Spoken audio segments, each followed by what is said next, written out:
Hello, welcome to the program. I'm Adrian Finnegan. Ethiopia has been landlocked since Eritrea gained its independence in 1993. For 30 years, it's been dependent upon its neighbors, especially Djibouti, for access to ports and international shipping routes. Ethiopia's Prime Minister Abiy Ahmed says the high costs are unsustainable. He's reportedly said that Ethiopia will secure direct access to a port peacefully or, if necessary, by force.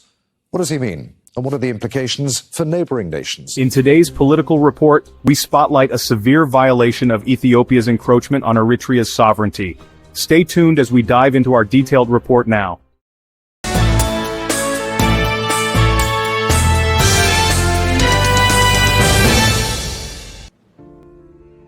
The Horn of Africa, a land steeped in history, rich in culture, and carved by generations of struggle.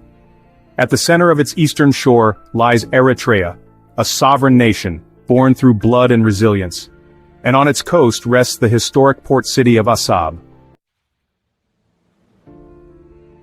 ASSAB, once a strategic outpost of colonial empires, is now a symbol of Eritrean identity, economic potential, and territorial pride. But beneath the calm waters, a storm brews, a challenge to Eritrea's sovereignty that grows louder by the day. In the digital corridors of Ethiopia's online sphere, a coordinated narrative has taken root, one that insists Eritrea must hand over ASSAB to Ethiopia. What began as rhetoric has metastasized into a campaign, a barrage of entitlement and veiled aggression, not from fringe elements but from verified influencers, academics, and worse, individuals linked to Ethiopian political circles. ASSAB is rightfully Ethiopian. We have 120 million people, we deserve a port. If they won't give it, we'll take it. The Ethiopian government's silence on this digital campaign speaks volumes. Not a word of condemnation, not a breath to uphold Eritrea's territorial rights. Instead, officials float vague statements about regional integration, historical access, and strategic necessity. Government advisor, it is not just a desire, it is a necessity. Ethiopia must secure access to the Red Sea for its survival. The implication is chilling. If Eritrea won't surrender ASSAB willingly, force is on the table.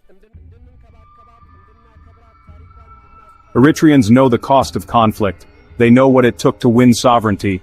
After 30 years of war and hundreds of thousands of lives lost, to suggest that ASSAB can be stripped from Eritrea is to trample over that history. To threaten war for a port is to spit in the face of peace. What would a forced seizure of ASSAB look like? It would mean war, not just between two nations, but potentially a destabilization of the entire Horn of Africa. Refugees, blockades, economic collapse, regional militarization, civilian suffering on a scale not seen since the 1990s. In a region already on edge, this reckless ambition is a powder keg. Eritrea is not a bargaining chip. ASSAB is not a prize to be claimed.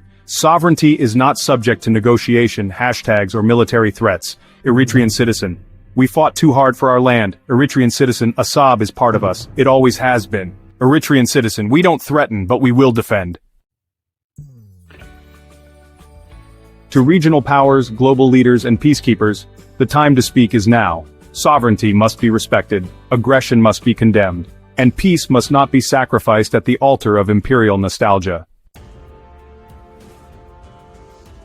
In a region shaped by resilience, let truth ring louder than propaganda, and let sovereignty stand unshaken.